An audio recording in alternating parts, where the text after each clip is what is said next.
मैं हर दफ़ा कहती हूँ कुछ बहुत टची होता है, कुछ बहुत सेंसिटिव होता है। आज का टॉपिक है ग्लूकोमा। ग्लूकोमा क्या होता है? तो आपने फर्स्ट टाइम इसके बारे में कब सुना? बेसिकली ग्लूकोमा जो है, मैंने फर्स्ट टाइम जब मेरी बेबी बॉर्न हुई तब डायग्नोस होने के बाद ही पता चला ग्लूकोमा होता क्या है। ग्लूकोमा एक आई कंडीशन है, जैसे कि हमारी बॉडी पे ब्लड प्रेशर होता है, इसी तरह आई में भी प्रेशर होता है। जी।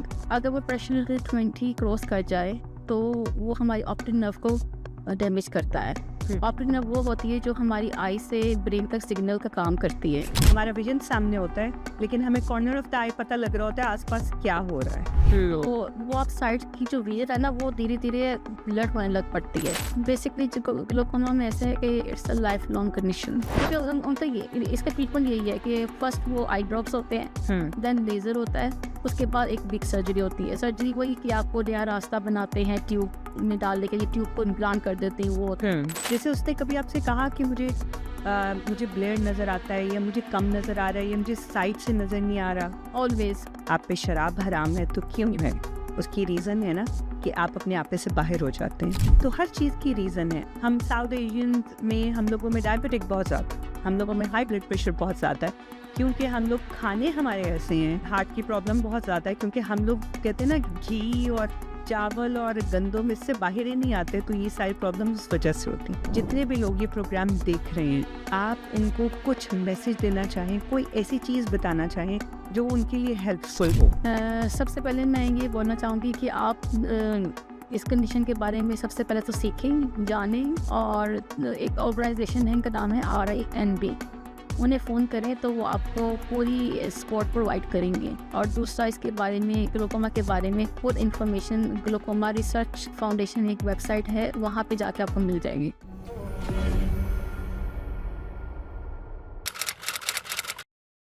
अस्सलाम वालेकुम जी। कुछ मज़ेदार सी बातें एक दफ़ा फिर से।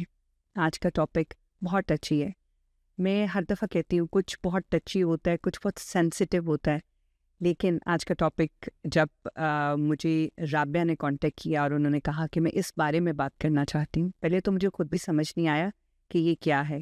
लेकिन मैं हमेशा कहती हूँ कि जब भी कोई गेस्ट आता है, वो हमेशा मेरे साथ इतनी अच्छी इन्फॉर्मेशन शेयर करते हैं कि मैं खुद इससे इतनी मुस्तफ़ीद होती हूँ। तो देखने वाले तो अगर अच्छे से देखें तो उनके लिए भी बहुत फ़ायदा है। आज का टॉपिक है ग्लूकोमा। ग्लूकोमा क्या होता है? बच्चे या बूढ़े या टीनेजर, किसी में भी ये प्रॉब्लम हो सकती है। ये जेनेटिकली भी हो सकता है और ये डेवलप भी हो सकता है। तो आज एक माँ हमारे साथ हैं, राबिया रहीम, और वो अपना एक्सपीरियंस शेयर करना चाहती थी, सिर्फ़ और सिर्फ आप लोगों को नॉलेज देने के लिए कि जो पेरेंट्स इस चीज़ से स्ट्रगल कर रहे हैं अपने बच्चों को लेके, उनके पास एक इन्फॉर्मेशन हो, उनको पता हो कि अगर ऐसे कोई सिम्टम्स हैं या डॉक्टर ने डायग्नोज किया है तो हमने आगे क्या करना है। अस्सलाम वालेकुम राबिया, वालेकुम सलाम। कैसी हैं आप? अल्हम्दुलिल्लाह ठीक। थैंक यू सो मच, आपने मुझे इनवाइट किया और इसके बारे में बात करने का मौका दिया। थैंक यू सो मच, आपके आने का शुक्रिया। क्योंकि देखें, ये सारी इन्फॉर्मेशन आप लोगों से आती है। आप लोग आगे नहीं आएंगे तो कौन आएगा, कौन बताएगा, कैसे दुनिया को पता लगेगा कि ये प्रॉब्लम्स भी होती हैं और हमने इसको किस तरह से टैकल करना है।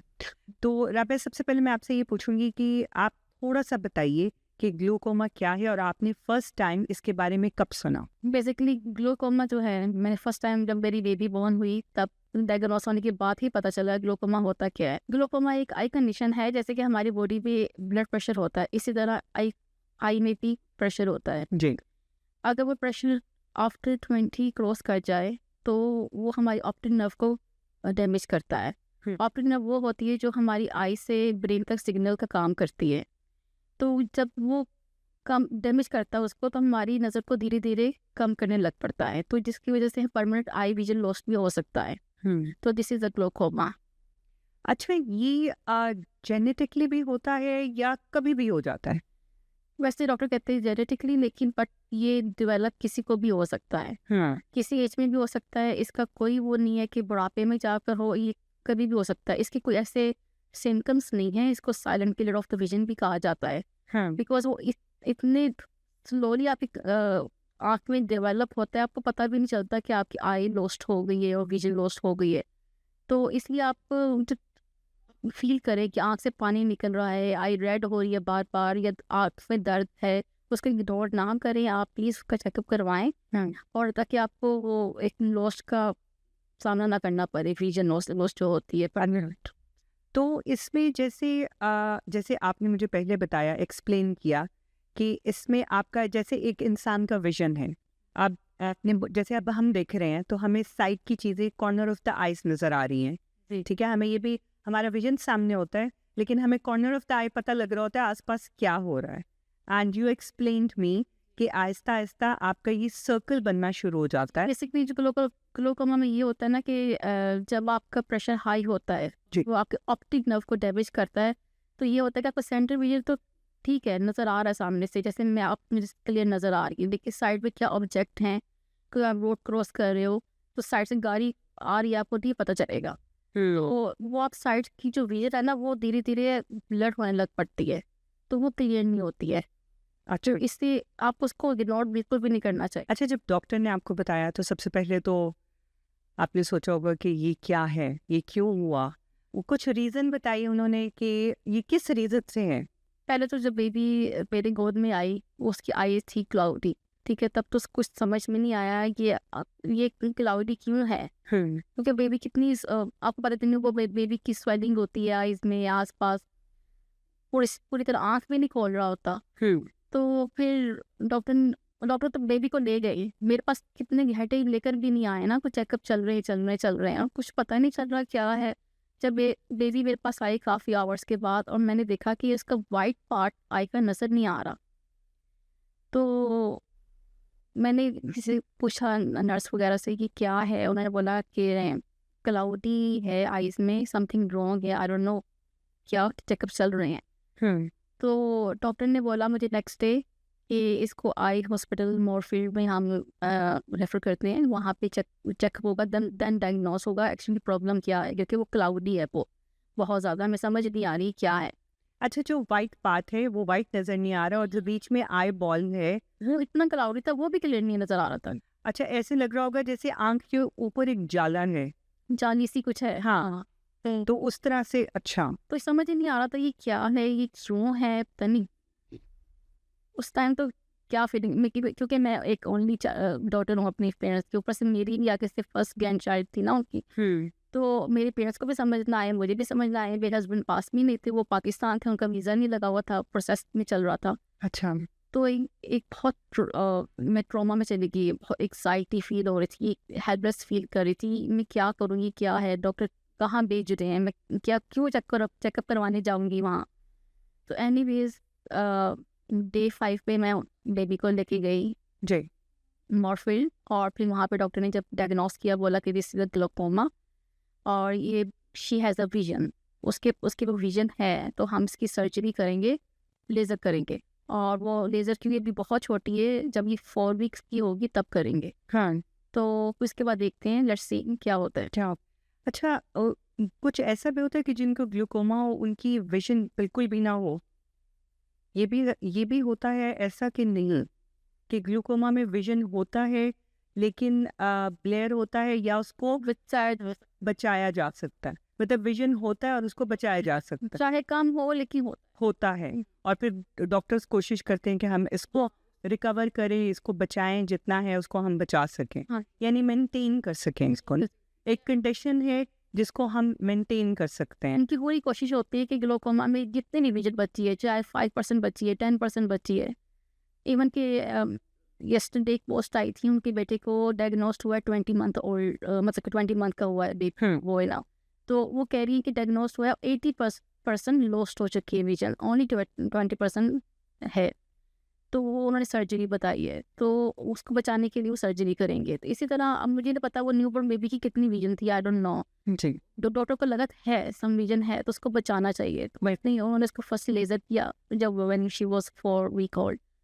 तो उसके बाद भी जो सा ना विजन वो नहीं उसकी वापस, मतलब आपको फील हुआ कि डॉक्टर को मैंने बोला मुझे फील हो रहा है, वो she is not responding, you know, तो फिर उन्होंने बोला कि आई थिंक कि हमें एक और सर्जरी करनी पड़ेगी। जी, फिर उन्होंने इसको ट्यूब इम्प्लांट किया, अच्छा। तो ट्यूबुलर वो जैसे मैंने आपको बताया ऑप्टिक नर्व वही होती है जो ट्यूब होती है जो हमारे प्रेशर को अप एंड डाउन। जो आई से ब्रेन तक सिग्नल जी। का काम करती है, जो जी। ट्यूब होती है ना, जी। उसको उन्होंने चेंज किया, न्यू ट्यूब डाली। फिर उससे ये हुआ कि जो लिक्विड था ना फ्लश आउट होना शुरू हो गया, और फिर वो क्लाउडीनेस कम होने लग पड़ी, और विजन उसकी जो थी ना पीछे बैक ऑफ द आई वो फिर उसको नजर आने लगी। उसको नजर आना। लेकिन ग्लासेस तो उन्होंने मतलब लगाए हाँ, होंगे। ग्लासेस लगाए। अच्छा, वो उसी वक्त लगा दिए थे। जब वो छोटी बेबी तब नहीं लगाए थे, वो थोड़ी सी जब बड़ी हुई तब लगा दिए थे। अच्छा। सम केसेस में ग्लासेस किसी को जरूरत पड़ती है, जैसे मेरी डॉटर है उनको जरूरत पड़ती है, मेरे बेटे को जरूरत नहीं। अच्छा, तो ये सबका अपना अपना अपना अपना डिफरेंट होता फ्रंट होता है कि बैक ऑफ द आई के हिसाब से जो कंडीशन है डॉक्टर फिर वो सजेस्ट करते हैं। है। अच्छा, जब आपकी बेटी थोड़ी सी बड़ी हुई, अब कितने साल की है माशाल्लाह वो? She is 12। माशाल्लाह माशाल्लाह। तो 12 साल पहले जो इलाज हुए होंगे, वो बस वहीं पे रुक जाते हैं या फिर कुछ ना कुछ होता रहता है? बेसिकली ग्लूकोमा में ऐसे है कि it's a life long condition, तो ये पूरी जिंदगी भर के कंडीशन है जिसको आपको थ्रू सर्जरी ही यही आपका इलाज है। मतलब जब जब उनको लगेगा कि अब सर्जरी की ज़रूरत है या प्रेशर ज़्यादा है, हाई हो गया है, तो अब उसको कम करने के लिए वो उसकी सर्जरी करेंगे। और 12 साल में तो साइंस ने और तरक्की कर ली होगी, चीज़ें और ज़्यादा अच्छे तरीके से होना शुरू हो गई होंगी। अभी तक तो वैसे का वैसा ही है। अभी तक वैसे का वैसे ही पूछती हूँ कुछ एनीथिंग न्यू कहते बस स्प्रे कर स्प्रे करो। हाँ, हाँ। क्योंकि उनका ये इसका ट्रीटमेंट यही है कि फर्स्ट वो आई ड्रॉप्स होते हैं, देन लेजर होता है, उसके बाद एक बिग सर्जरी होती है। सर्जरी वही कि आपको नया रास्ता बनाते हैं, ट्यूब में डालने के लिए ट्यूब को इम्प्लांट कर देते हैं वो। और लेजर इसलिए करते हैं कि फ्लश आउट करने के लिए, अगर कोई ब्लॉकेज आ गई है ट्यूब के अंदर तो वो लेजर करेंगे तो वो फ्लश आउट हो जाता है। अच्छा, आपकी बेटी को आइस जो ग्लासेस हैं वो किस एज में जाके लगे थे? वो काफ़ी जैसे ईयर 2 में थी। ईयर 2 में। तो एज अ बच्ची तो वो आपसे जैसे पूछती होगी ना कि मतलब मुझे, जैसे उसने कभी आपसे कहा कि मुझे ब्लेयर नज़र आता है या मुझे कम नज़र आ रहा है या मुझे साइड से नज़र नहीं आ रहा? ऑलवेज कहती। बच्चे माशाल्लाह से अभी वोकल हो चुके हैं, because from very first day from birth से वही कंडीशन के साथ बड़े हुए हैं, तो जी। इनका एक किस्म का लाइफस्टाइल है। मेरा पूछने का मकसद यही था कि मतलब कब उसको रियलाइज हुआ बच्ची को भी कि अब बच्ची ने आपसे क्वेश्चन किया होगा कि मुझे क्यों है या ये क्या है? अच्छा, आपका जो कहना चाह रही है कि क्वेश्चन था, हाँ जी, ये मेरे साथ हुआ था जब बच्चे थोड़े से बड़े हुए, क्लास 2-3 में गए। जी। जब स्कूल के बच्चे उन्हें पूछते थे, फिर वो आकर मुझे कहते थे why we are so different, कि व्हाई हमारी आइज ऐसी क्यों हैं। तो फिर मैं उनको कहती थी बेटा आप स्पेशल हो, अब अल्लाह पाक ने आपको थोड़ा डिफरेंट बनाया है, कोई बात नहीं है, बट अल्हम्दुलिल्लाह यू कैन सी, अल्हम्दुलिल्लाह अल्हम्दुलिल्लाह अल्हम्दुलिल्लाह। Tell them that you can see everything. So तब तक तो इतना था, लेकिन अब माशाल्लाह उनको अपनी कंडीशन का इतना आइडिया है कि अभी वो कल भी मेरा बेटा कह रहा था रात में ना, मम्मा आप कल जा रही हैं, आप इंटरव्यू पे जा रही है तो आप ऐसे ऐसे बोल। हाँ। अच्छा, अब आपका माशाल्लाह एक और आपके 2 बच्चे हैं। जी। तो जब आपने दूसरे बच्चे की तरफ गई तो दिल तो डरा होगा ना कि जी, मैं बहुत ज़्यादा डरी हुई थी कि नेक्स्ट बेबी में ये चीज़ ना आए। तो बहुत ज़्यादा मैंने डॉक्टर से बात की, इधर उधर मेरी बहुत ज़्यादा अपॉइंटमेंट्स हुई, चेकअप्स हुए। उन्होंने बोला डोंट वरी कि 4 में से 1% चांस होता है कि हो, लेकिन नहीं है कि आपको नेक्स्ट ट्राई कर लो, नहीं होगा। तो आपने फिर दूसरा बेबी कितने अरसे बाद 2 इयर्स के बाद। 2 इयर्स के बाद, तो वो आपकी बच्ची 2 साल की थी जी। तब आपने, तो दोनों में कितना फ़र्क है? 3 साल का फ़र्क है या दोनों में 2 साल का फ़र्क? अच्छा, 2 इयर्स का फ़र्क है दोनों में। अच्छा, तो आपको लगा होगा कि नहीं मतलब अब, लेकिन डॉक्टर ने कोई मतलब जेनेटिकली क्योंकि मैं किसी को जानती हूँ तो वो बांग्लादेश में रहते हैं, तो उनके बेटे को भी आई साइट का कोई प्रॉब्लम है। तो वो मुझे एक दफ़ा एक्सप्लेन कर रही थी, तो उन्होंने मुझे बोला कि डॉक्टर्स ने बोला कि अगर if you belong from the same area, यानी वो कज़न्स नहीं है, वो दूर दूर से भी रिश्तेदार नहीं है, बट दे लाइक अगर आपके जो 4 फादर्स हैं अगर वो सेम एरिया से हैं तो this kind of problem can be happen. तो आपके मामले में उन्होंने क्या बोला? मेरे मामले में ऐसे ही बोला, उनको जब पता लगा हमारी कज़न मैरिज है, सबसे पहले ब्लेम तो कज़न मैरिज के ऊपर ही हुआ कि अच्छा, नॉन मुस्लिम सब यही कहते हैं, मतलब हालांकि देखिए मैं ये कहती हूँ, मेरा ये मानना है एज अ मुस्लिम कि जब जिस चीज़ का अल्लाह ताला ने अलाउ किया है, जिस चीज़ का अल्लाह ताला ने कहा है, ऑब्वियसली हमारा तो ईमान इसी हाँ, तो वो चीज़ गलत नहीं हो सकती। अगर अल्लाह ताला को ये होता कि ऐसी ये करने से, ऐसी चीज़ों से, कज़न मैरिजेस से ये प्रॉब्लम होंगी, तो अल्लाह ताला हमें पहले ही मना कर देते हैं ऑब्वियसली ये कि आपने ये नहीं करना। अब आप देखिए कुछ चीज़ें हैं, कुछ जानवर हैं जिनको खाने से अल्लाह ताला ने मना किया, हम पे हराम है। क्यों है? क्योंकि उनकी रीज़न है, रीज़न बताई जाती है कि अगर आपने ये जानवर आप पे हराम है तो क्यों है, आप पे शराब हराम है तो क्यों है, उसकी रीज़न है ना कि आप अपने आपे से बाहर हो जाते हैं। तो हर चीज़ की रीज़न है। अगर इस बात की रीज़न नहीं देगी, इसका मतलब है कि ये मना नहीं है। देखिए जब आप हॉस्पिटल जाते हो डिफरेंट कल्चर के लोगों को देखते हो, वो तो कज़न नहीं थे, वो तो कज़न नहीं है, लेकिन उनमें सेम प्रॉब्लम है। तो ये इसको एक्चुअल में ऐसे कहा नहीं जा सकता कि ये कज़न मैरिज है, दैट्स व्हाई इट और हैपेंड। दूसरा वो कहते हैं कि साउथ एशिया फैमिली में ज़्यादा ये चीज़ पाई जाती है, जी क्योंकि वो चीज़ों को इग्नोर करते हैं और सीरियसली नहीं लेते हैं अपनी कंडीशन को लेके ना। हाँ, ये पॉसिबल हो सकता है। जिस तरह से हम साउथ एशियंस में, हम लोगों में डायबिटिक बहुत ज़्यादा, हम लोगों में हाई ब्लड प्रेशर बहुत ज़्यादा है, क्योंकि हम लोग खाने हमारे ऐसे हैं। हार्ट की प्रॉब्लम बहुत ज़्यादा है क्योंकि हम लोग कहते हैं ना घी और चावल और गंदम इससे बाहर ही नहीं आते, तो ये सारी प्रॉब्लम इस वजह से होती हैं। चलिए बहरहाल इससे हम थोड़ा सा और आगे निकलते हैं। कंडीशन की वजह से आपके बच्चों की डेली लाइफ पे कोई फ़र्क पड़ता है?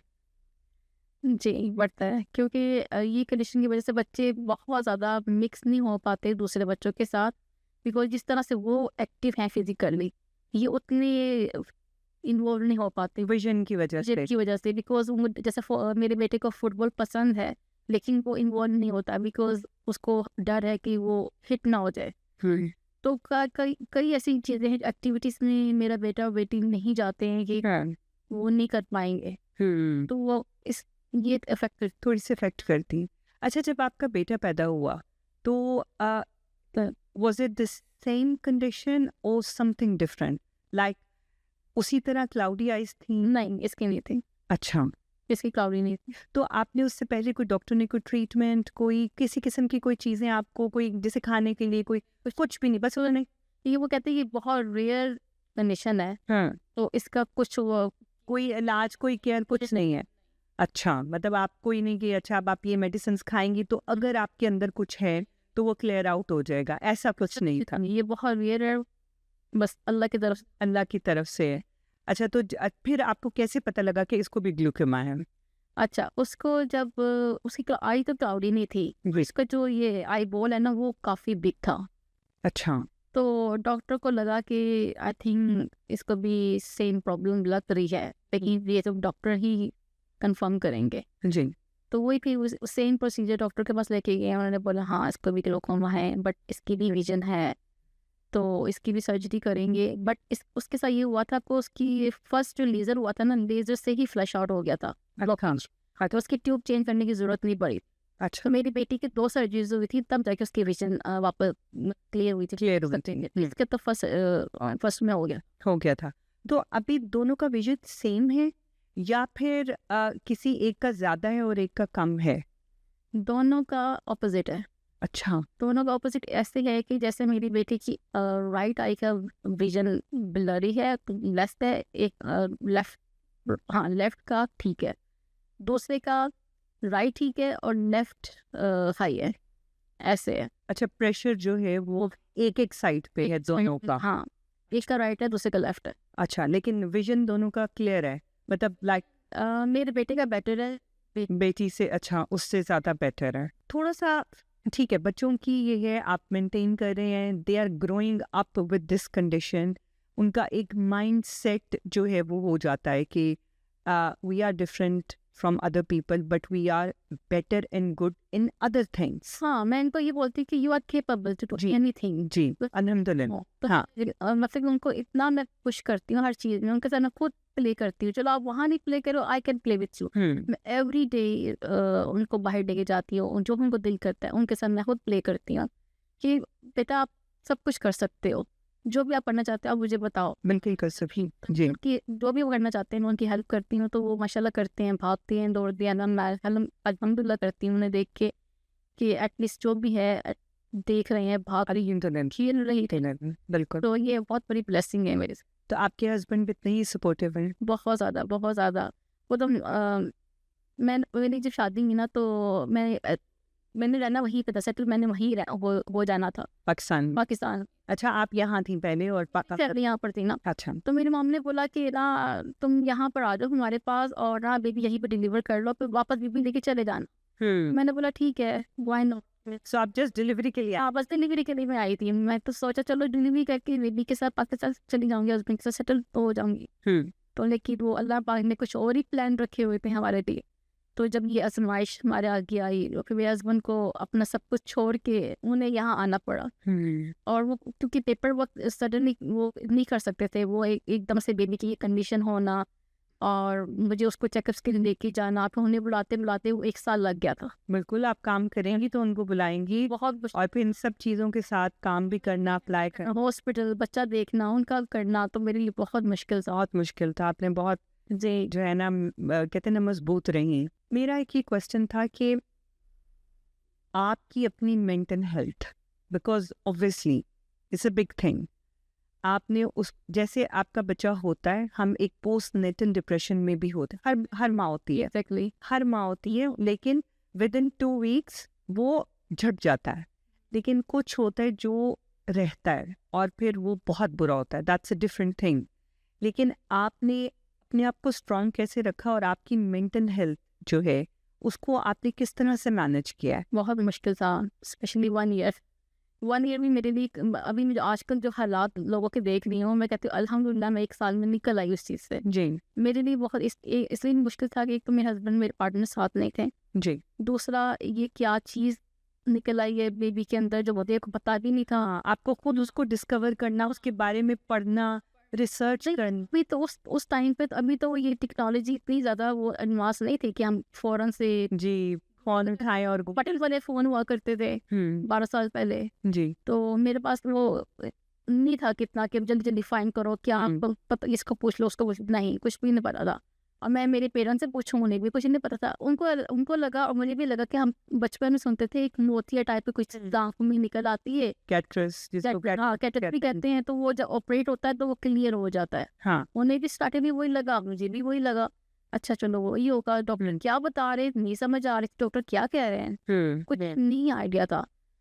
तो एक होता है ना एक्सेप्ट करना, वो मैं एक्सेप्ट ही नहीं कर पा रही थी। एक होता है मैं मॉम गिल्ट, पता नहीं मैंने केयर नहीं की होगी, पता नहीं कुछ गलत खा लिया होगा, एग्जाइटी सी फील करनी और डिप्रेशन में चले जाना, ऑल द टाइम रोते रहना बेबी देख देख के, इसके फ्यूचर के बारे में सोचना। तो इसी तरह करते करते करते 1 साल गुजर गया। मैंने अपने आप को आइसोलेट कर लिया, मैंने लोगों से मिलना बंद कर दिया, फ्रेंड्स से दूर हो गई, सर्कल में आना जाना बंद कर दिया क्योंकि लोग पूछते थे, बहुत बैड फील होता है ना।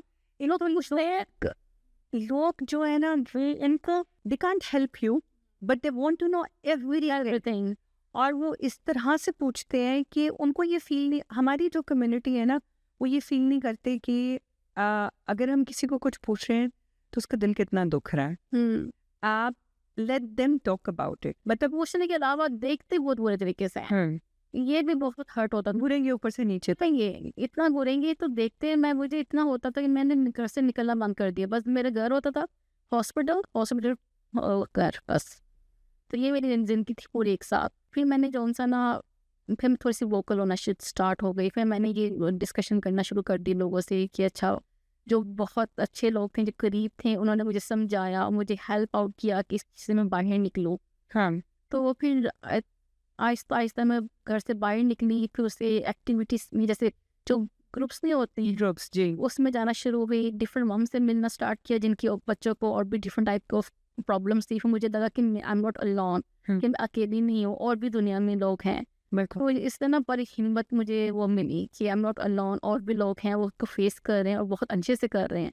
और आप लर्न करते हो एक दूसरे से। हाँ, अच्छा वो ऐसे करी है तो अच्छा मैंने सोचा ही नहीं कि मैं भी ऐसे कर लूँ, या कोई स्ट्रगल करिए तो मैं उसको हेल्प आउट कर दूँ कि मैं ये कर रही हूँ, ये तुम्हारे लिए बेनिफिशियल होगा।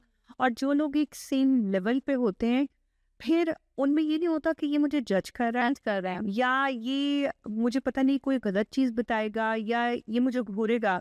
ये होता है कि we are on the same level, we are here to help each other. तो वो ग्रुप्स को ज्वाइन करने की वजह से ना मेरे मेरे में वो एक मोटिवेशन कह लें आप, एक हिम्मत कह लें, जी। वो चीज़ वापस आई और फिर जॉनसन हम अल्हम्दुलिल्लाह इस चीज़ से बाहर निकले।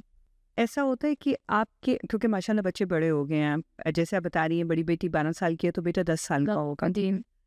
तो कि आप बच्चों के सामने थोड़ी ब्रेक हुई हों या बच्चों को ये फील हुआ हो कि माँ हमारी वजह से परेशान रहती है हर वक्त? नहीं, मैंने कभी फ्रॉम डे वन से लेके अब तक बच्चे माशाल्लाह बड़ी 12 की होगी, छोटा 10 का, कभी फील नहीं करवाए। मुझे कभी कभी रोना भी आएगा, कभी फील डर भी फील होगा, तो उनको कभी नहीं दिखाऊंगी। तो वो जो सा स्पेशली जब सबसे ज़्यादा डर मुझे लगता है जब मैं सर्जरी के लिए उन्हें लेके जाती हूँ, और जब तो अल्हम्दुलिल्लाह वो थोड़े यूज्ड टू हो गए हैं। उससे जब छोटे थे वो डॉक्टर ने मेरी गोद पे ही उन्हें एनेस्थेसिया देना और वो ऐसे करके मेरे ऊपर ही गिर जाते तब बेचारे, और वो जो मूवमेंट होता है ना इतना वो देखने वाला नहीं होता। तो लेकिन अल्हम्दुलिल्लाह अब थोड़े से स्ट्रॉन्ग हो गए, थोड़े स्ट्रांग हो गया। उन्हें पता है कि ये वो उनके लिए बेटरमेंट के लिए, उनको मैं कहती हूँ बेटा ये आपके अच्छे के लिए ही है, जी। इसे वो आप इसकी वजह से आप अपनी वर्ल्ड को देख रहे हो, आप इंजॉय कर रहे हो। तो जब भी कोई सर्जरी होती है तो उसका रिकवरी पीरियड कितना होता है? 2 वीक्स। 2 वीक्स। तो अभी तक आपकी बेटी की कितनी सर्जरीज हो चुकी हैं? कितने की मुझे गिफ्ट में नंबर भी नहीं याद, अच्छा। बहुत बहुत ज़्यादा सर्जरीज हुई हैं। अभी भी मेरी बेटी की नेक्स्ट मंथ सर्जरी है।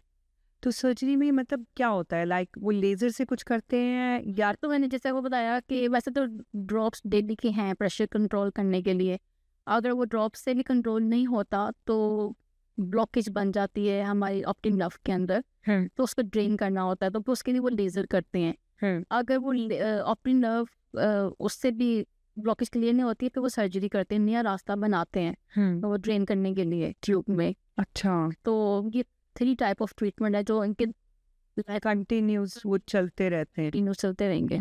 अच्छा, इस सारे टाइम में जितना आपका सफ़र अभी तक का रहा है और अल्लाह ताला आपको आगे और हिम्मत दे, कौन था जो आपके साथ बिल्कुल एक मजबूत, कहते हैं ना सहारा, मजबूत पिलर, दीवार बन के खड़ा रहा है? My husband.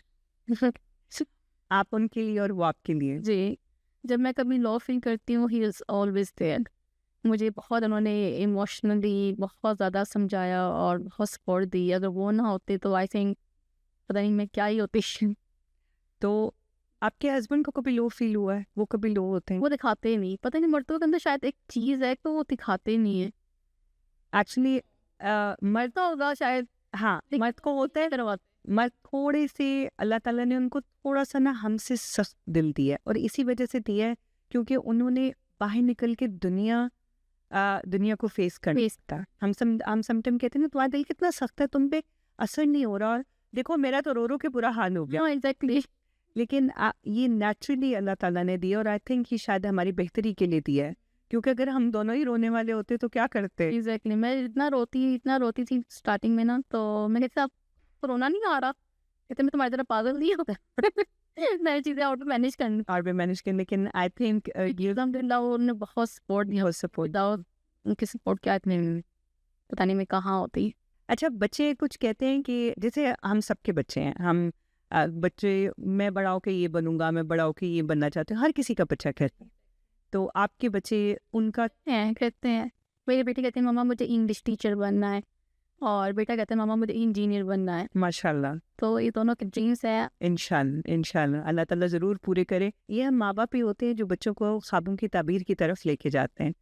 बच्चे छोटे होते हैं, उनके माइंड में बहुत सारी चीज़ होती है, मैं ये बनना चाहता हूँ, मैं वो, और हम आहिस्ता आहिस्ता, अच्छा हाँ, हमें भी पता चलता है ना कि अच्छा मेरा बच्चा ये सोच रहा है और मैंने उसको किस तरह उस रास्ते पे डालना है कि चलो अब वो उसकी तरफ चले ना। तो अल्लाह ताला उनको कामयाब करे। आपसे जाते जाते बस एक क्वेश्चन भी नहीं है, मैं ये चाहूँगी कि जितने भी लोग ये प्रोग्राम देख रहे हैं उनकी नॉलेज के लिए, जो लोग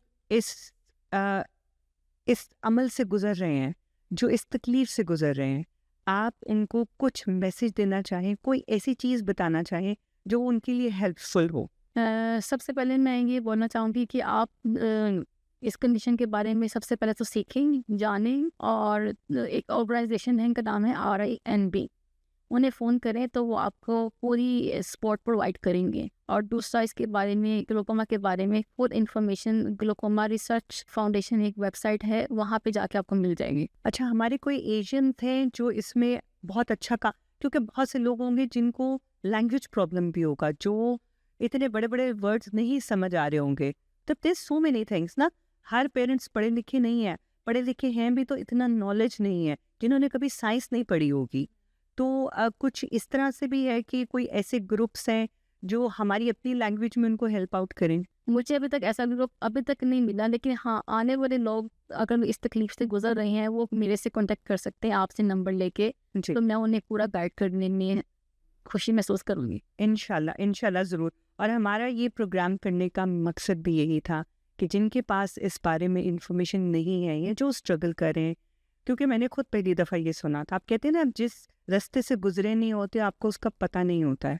तो अगर कोई भी स्ट्रगल करें, कोई भी इंफॉर्मेशन है, या आप लोगों में से किसी के पास कोई बहुत अच्छी इंफॉर्मेशन है और वो शेयर करना चाहते हैं, तो प्लीज़ प्लीज़ ज़रूर हमारे शो को देखें, हमें फॉलो करें, और आप मेरे शो पे आ सकते हैं अगर आप कोई भी इंफॉर्मेशन शेयर करना चाहते हैं। तो इसी के साथ राबिया, आपका आने का बहुत बहुत शुक्रिया। थैंक यू सो मच, आपने मुझे इनवाइट किया और ये स्प्रेड करने का मौका दिया। मेरी कोशिश यही होती है कि ज़्यादा से ज़्यादा इन्फॉर्मेशन स्प्रेड हो। तो जी, तो इसी के साथ अब तक के लिए अल्लाह हाफ़िज़।